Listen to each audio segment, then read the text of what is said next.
It was a bright, sunny afternoon in the little neighborhood called Oakwood Lane. The sun was shining high in the sky, making everything look warm and happy. Birds were chirping their little songs, hopping from tree to tree. Kids were running around, laughing and playing games like tag or hide and seek. Their voices filled the air with fun. And right there, on my front porch, was my big, fluffy canine dog, Max. He was snoozing away, sprawled out like he owned the whole house.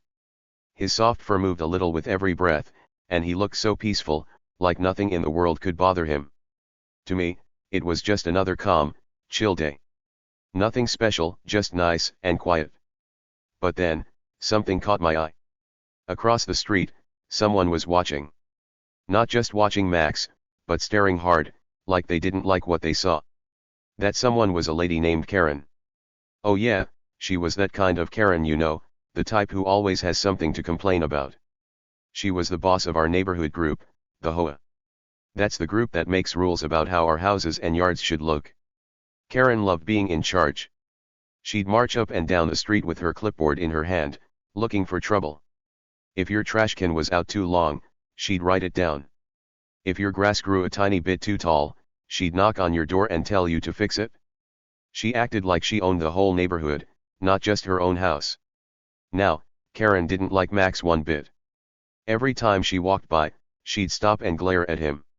Her eyes would get all squinty, and her mouth would twist into a frown. She'd mutter things under her breath, stuff like, "That beast doesn't belong here," or "He's too big for the street." I'd hear her sometimes when I was outside, and I'd just shake my head. Max? A beast? He's a big dog, sure, but he's the sweetest, laziest pup you'd ever meet. He'd rather nap in the sun than chase a squirrel. But Karen didn't care about that. To her, Max was trouble, and she wanted him gone. I didn't get why she hated him so much. Maybe it was because he was big, with his fluffy fur and strong legs. Maybe she didn't like dogs at all. Or maybe she just liked picking on people to feel important. Whatever it was, she made it her mission to bother us. She'd walk by every day, giving Max that mean look. Sometimes she'd even point at him and shake her head, like he'd done something wrong just by existing. It was silly, really. Max didn't bark at her. He didn't growl. He didn't even wake up most of the time. He'd just lie there, dreaming his doggy dreams, while Karen huffed and puffed like a big, angry wind. But here's the thing Karen didn't know, she was messing with the wrong dog and the wrong person. See, Max wasn't just any dog. He was special, and I knew something she didn't. I'm not just some regular guy with a pet. There was more to the story, a secret that was hiding right under her nose. Karen thought she had all the power with her clipboard and her rules, but she was about to find out she wasn't as smart as she thought. Something big was coming, something she never saw coming.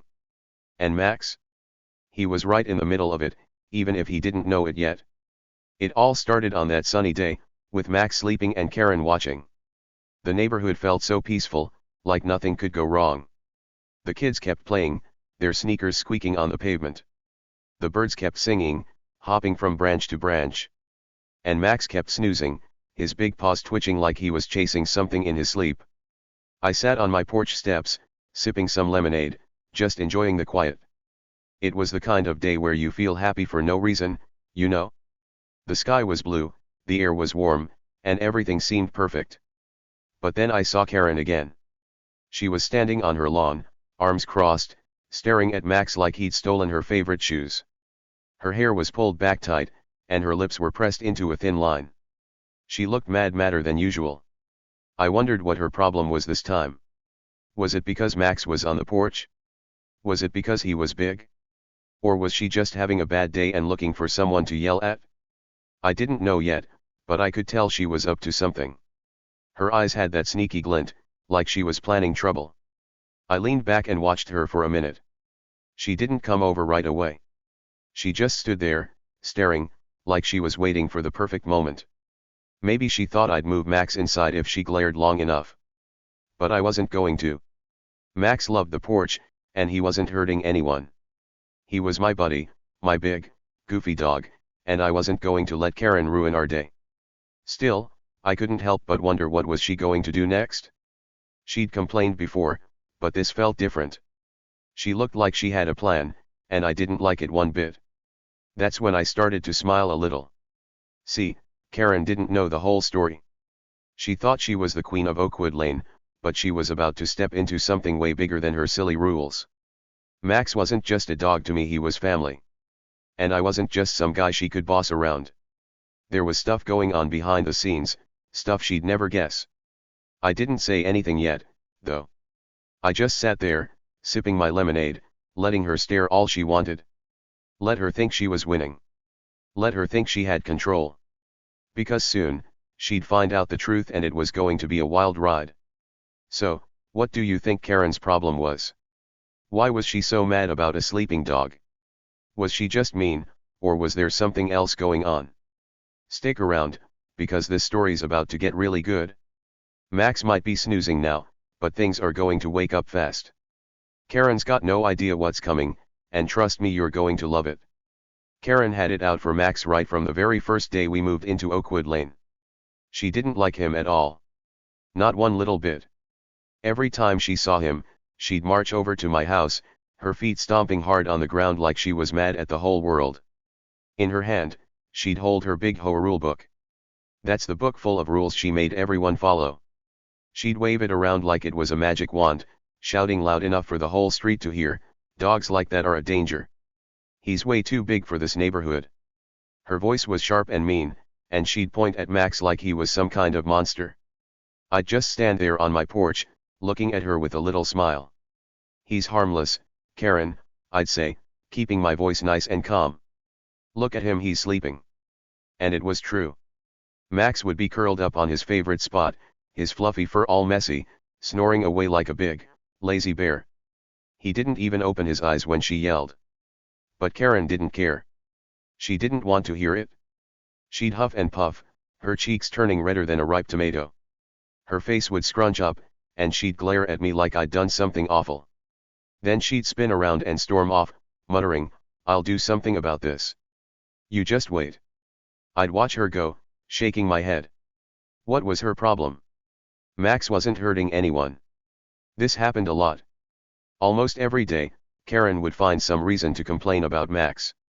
Sometimes she'd say he was too loud, even though he barely barked. Other times, she'd say he looked scary, even though he was the friendliest dog ever. Once, she even told me his fur was shedding too much and messing up her perfect street. I'd just laugh a little and say, "He's a dog, Karen. That's what dogs do." But she'd never laugh back. She'd just get madder and madder, like Max being a dog was some big crime. Then, one day, Karen went too far. It was a quiet morning, and I was outside watering my flowers.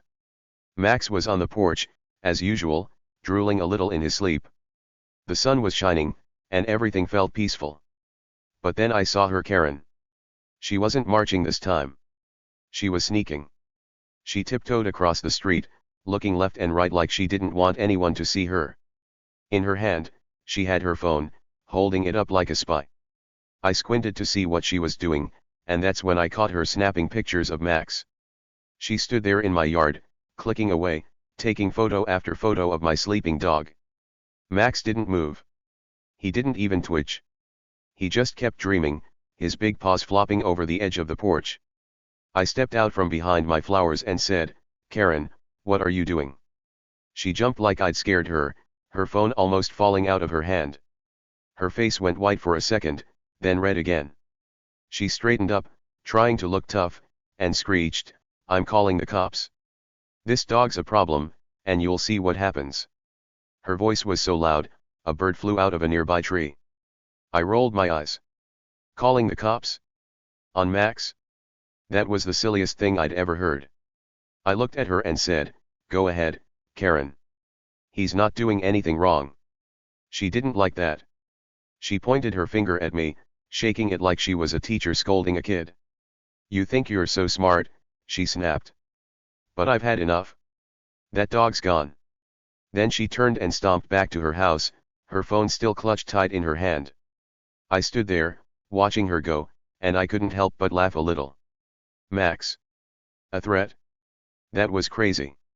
He's a retired police dog, sure he used to help catch bad guys a long time ago. But now?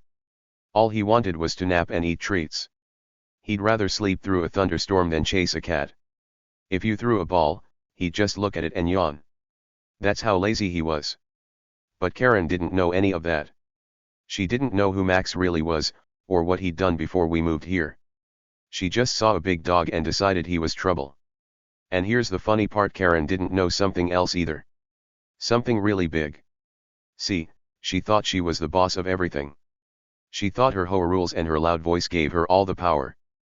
But she was wrong. There was stuff going on that she didn't understand, stuff that was going to turn her whole world upside down. Max wasn't just some random dog, and I wasn't just some guy who'd let her push me around. She was picking a fight she didn't even know she couldn't win. I went back to watering my flowers, still smiling. Karen could take all the pictures she wanted. She could yell and scream and call whoever she liked. It didn't matter. Because soon, she'd find out the truth and it wasn't going to be pretty for her. Max might be sleeping now, but this story was waking up fast. Karen thought she was so clever, sneaking around with her phone, making her big threats. But she didn't see what was coming. Not yet. The air felt a little heavier after that. The neighborhood was still quiet, but there was a buzz like something exciting was about to happen. I glanced at Max, still snoozing away, his tongue hanging out a little. He had no idea what was going on. He didn't know Karen was out to get him. He didn't know she'd crossed a line she couldn't uncross. But I knew. And I wasn't worried. I was ready. Karen thought she was in control, but she wasn't. She thought she could scare me, but she couldn't. She thought Max was just a big, dumb dog, but he wasn't. There was more to this than she could ever guess.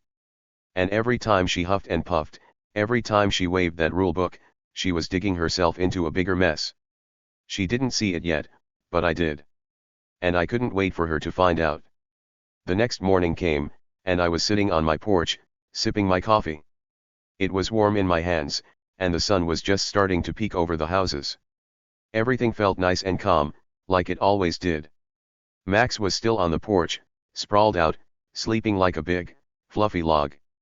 His snores were soft and steady, and I smiled at him. He was so peaceful. But then out of nowhere I heard something loud. Sirens. You know, the kind you hear when police cars or ambulances are coming. They were getting closer and closer, and my heart started to beat a little faster. What was going on? I stood up and peeked out my window, pulling the curtain just enough to see. And guess what? Karen had really done it.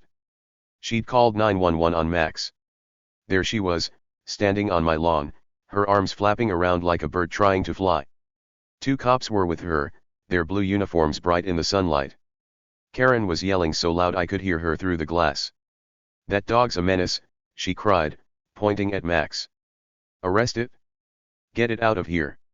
Her voice was shrill, like a whistle, and her face was all red again. She looked like she was about to pop. I stepped outside, still holding my coffee, and looked at the scene. The cops turned their heads to Max. He was still snoring, his big head resting on his paws. He didn't even twitch when Karen shouted. One of the officers raised an eyebrow, like he couldn't believe what he was hearing.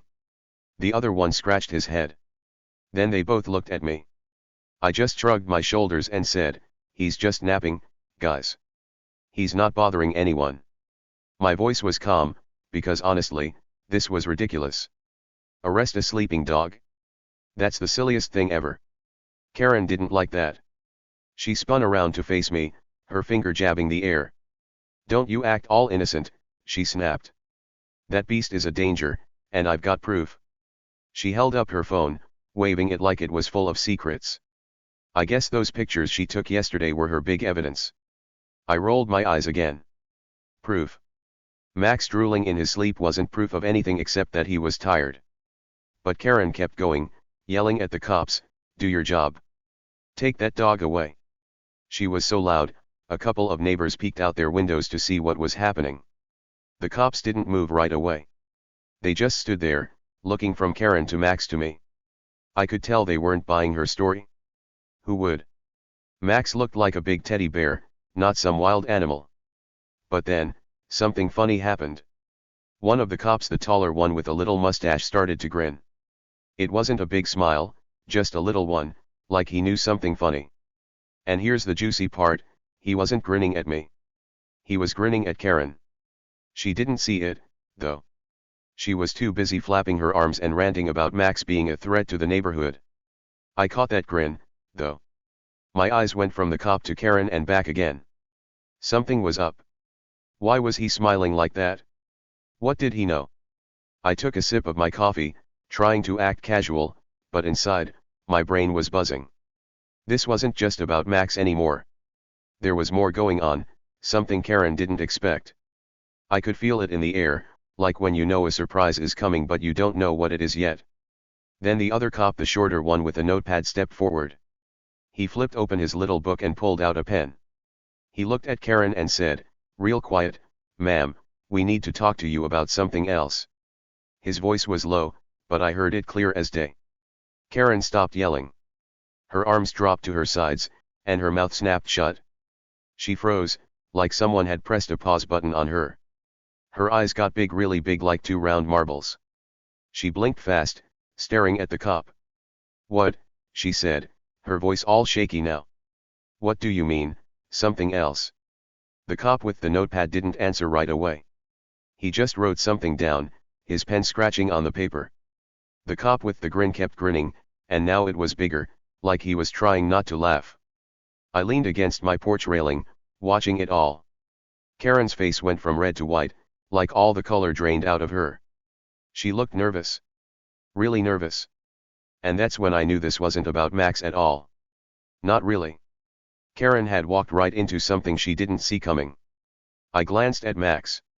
He was still sleeping, his snores mixing with the sound of the sirens fading away. He had no clue what was happening, but I did.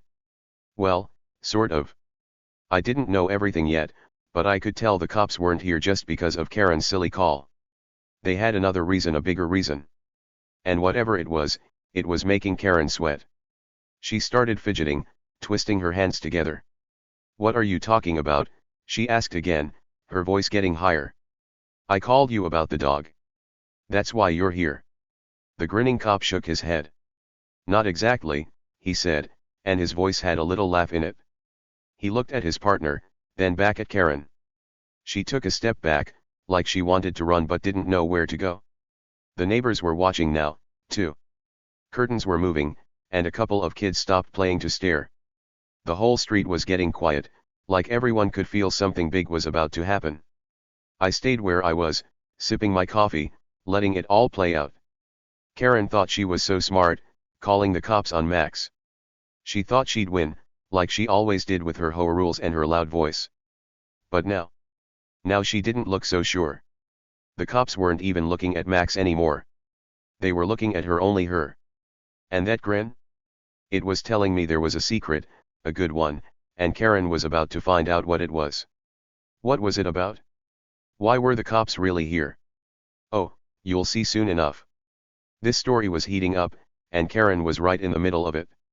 Max might be sleeping through it all, but I wasn't. I was wide awake, ready for whatever came next. And trust me, it was going to be wild. Okay, here's where everything gets crazy. Karen was standing there on my lawn, yelling at the cops, thinking she'd finally won. She thought she'd gotten Max in big trouble with her 911 call. Her arms were waving, her voice was loud, and she had that look on her face like she was the queen of the world. She was sure the cops were going to drag Max away and tell me I was wrong. But then, out of nowhere, the cop with the notepad, the short one, stepped closer to her. He looked her right in the eyes and dropped a huge surprise. "Ma'am," he said, real serious, "we're not here for the dog. We're here for you." Boom. Just like that, everything stopped. The whole street went super quiet. No birds chirping, no kids laughing, nothing. It was like someone turned off all the sound. My jaw dropped, my mouth fell open so wide I almost dropped my coffee mug. I couldn't believe what I just heard. Even Max, who'd been snoring through all of Karen's shouting, lifted his big, fluffy head. His ears perked up a little, and he blinked at me like, "Huh? What's going on?" It was the funniest thing, seeing him wake up for once. Karen's face? Oh, it was priceless. She froze again, just like before, but this time she looked scared. Really scared. Her eyes got huge, and her mouth opened, but no words came out. She just stared at the cop, like she didn't understand what he meant. The cop with the grin, the tall one, was still grinning, but now it was a big, happy smile. He crossed his arms and leaned back, like he was enjoying this way too much. And me? I just stood there on my porch, watching it all, trying to figure out what was happening. Then the cop with the notepad started talking again. "You've been a busy lady, Karen," he said, flipping a page in his little book. "Those HOA fees everyone's been paying? You've been keeping them for yourself." My eyes got wide. "Wait, what?" "HOA fees are the money everyone in the neighborhood pays to keep things nice, like fixing the playground or planting flowers. We all give a little bit every month." But Karen wasn't using it for that. Nope. She was stuffing it all in her own pocket. Thousands of dollars. Can you believe that? She was stealing from all of us, her own neighbors. I looked at Karen, and she started shaking her head fast. "No, no, no," she said, her voice all wobbly. "That's not true." But the cop wasn't done. He kept going. "Someone told us what you were up to," he said. "We've been watching you for weeks." Weeks. That means the cops knew about her sneaky tricks for a long time. They were just waiting for the right moment to catch her. And guess what? That 911 call she made about Max? It was the perfect chance. She thought she was getting Max in trouble, but really, she got herself caught. The tall cop stepped forward now, pulling something shiny out of his belt. Handcuffs. They clicked open with a little snap, and before Karen could say another word, he grabbed her wrists. "You're under arrest," he said, and he slapped those handcuffs on her faster than you can say busted. It was so quick, I almost missed it. 1 second she was yelling, and the next, her hands were stuck together behind her back. She looked like she couldn't believe it. Neither could I. Karen started freaking out. "This is a mistake," she screamed, her voice so loud it hurt my ears. "You've got the wrong person. Let me go." She twisted and turned, trying to pull away, but the cops were strong. The short one held her arm, and the tall one started walking her toward their police car. Its lights were flashing red and blue, spinning around and lighting up the whole street. Everyone was watching now. Neighbors came out of their houses, standing on their porches or lawns, whispering to each other. Kids peeked around corners, their eyes big and round. It was like a movie happening right in front of us. I couldn't stop staring. Karen, the lady who was always bossing everyone around, was getting hauled away in handcuffs. She kept yelling, "I didn't do anything. You can't do this." But the cops didn't listen. They opened the car door and pushed her inside gently, but firm. She flopped onto the seat, still shouting, but the door slammed shut, and her voice got all muffled. I could see her through the window, her face all scrunched up and mad, banging her shoulder against the glass. It didn't do any good, though. She was stuck. Meanwhile, Max yawned. "Yep, you heard that right." While all this crazy stuff was happening, cops, handcuffs, Karen screaming, my big, fluffy dog just stretched out his paws and let out a big, sleepy yawn. His tongue flopped out, and he smacked his lips a little, like he was bored. Then he put his head back down and closed his eyes. Back to sleep. I laughed out loud. Max didn't care one bit about the drama. He didn't even know he was the reason Karen called the cops or that she'd just gotten herself in huge trouble. I walked to the edge of my porch, still holding my coffee, and watched as the cops got into their car. The short one said something into his radio, and the tall one gave me a little nod, like, "Don't worry, we've got this." Then the car started up, and they drove off, taking Karen with them. The flashing lights got smaller and smaller until they disappeared around the corner. The street was quiet again, but it felt different now, like a big storm had just passed through. I looked at Max, snoozing away, and shook my head. Who's the real hero here? Karen thought she was so smart, trying to get rid of him. She thought she'd win with her pictures and her big, loud voice. But Max didn't have to do anything. He just slept through it all, and Karen's own plan blew up in her face. She got herself caught, not him. It was almost funny, almost. Mostly, it was wild. The lady who loved telling everyone what to do was gone, and all because she couldn't leave a sleeping dog alone. After all that craziness with Karen and the cops, things changed fast in Oakwood Lane. The neighborhood was buzzing like bees in a hive. Everyone was talking about what happened. People stood on their lawns, chatting with each other, shaking their heads, and saying stuff like, "Can you believe Karen did that? Her big plan to get Max in trouble had totally fallen apart. She wasn't the boss of anything anymore. Her little empire, the HOA she loved to control, was gone. Poof. Just like that. The HOA got new leaders now. Nice people who don't yell or wave rule books at everyone. They took over quick, and they're fixing everything Karen messed up. That stolen money, the HOA fees she took from all of us? They're working hard to get it back. Thousands of dollars. It's not all back yet, but they're trying, and that makes everyone feel better. No more sneaky Karen taking our cash for herself. Now, the money will go where it's supposed to, like fixing the playground or making the street look pretty again. And me and Max? Oh, we're the stars of the neighborhood now. Everyone's talking about us. People who used to walk fast past our house, avoiding Max because he's so big, don't do that anymore. Nope. Now they stop by all the time. They smile, wave at me, and bend down to pet Max. Good boy, Max, they say, scratching his fluffy ears. He loves it, wags his tail and flops over for belly rubs. Turns out, having a big old canine dog on the porch isn't so bad after all. People see him napping there, and they think he's cool, not scary. Who knew a sleepy dog could make so many friends? Karen, though. She's not doing so great. After the cops took her away in handcuffs, we found out she's in big trouble. Stealing all that money wasn't just mean, it was against the law. Big time. She's facing some serious jail time now. That means she might have to sit in a cell for years, thinking about what she did. No more marching around with her clipboard. No more yelling at people. She's stuck, and it's all her own fault. Guess she should have left Max alone, huh?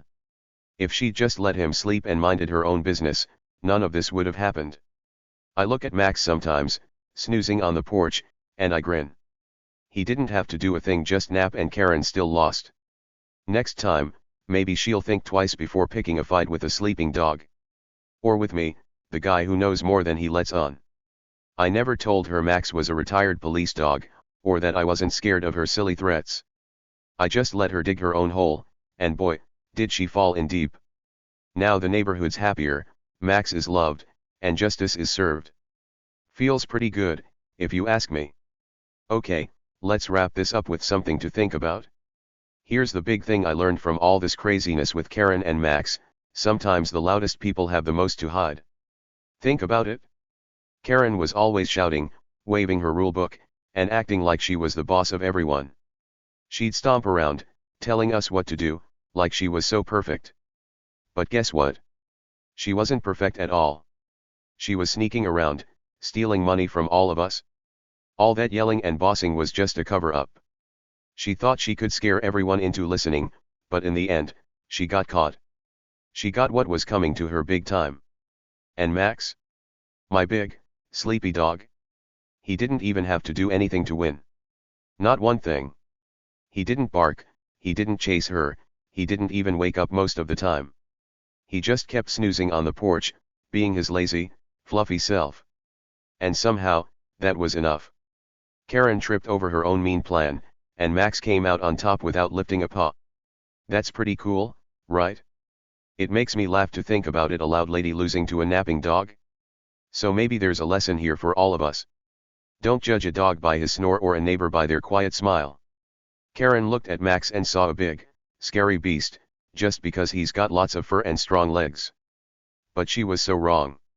He's the sweetest pup ever, and he didn't deserve her mean words. And me? She thought I was just some guy she could push around, because I didn't yell back or fight her. I stayed quiet and smiled, but I knew more than she thought. Turns out, the quiet ones can surprise you the most. This whole mess with Karen makes me think about how we treat people and dogs, too. Maybe if she'd been nicer, if she'd stopped to say hi instead of glaring at Max, things could have been different. Maybe she wouldn't be in jail right now. Being loud and mean didn't make her strong, it made her weak. And being quiet and kind? That's what won in the end. Max didn't need to prove anything. He just was himself, and that was enough. I like that. It feels good to know you don't have to shout to be important. So, what do you think, friends? Have you ever had a Karen moment in your life? Maybe someone was bossy or mean to you, or maybe you saw someone get what they deserved, just like Karen did. Tell me about it down below. I'd love to hear your stories. This wild tale is over, but I've got more coming. Stick around, because I'll see you in the next one. Keep being kind, keep smiling, and don't mess with sleeping dogs. You never know what might happen.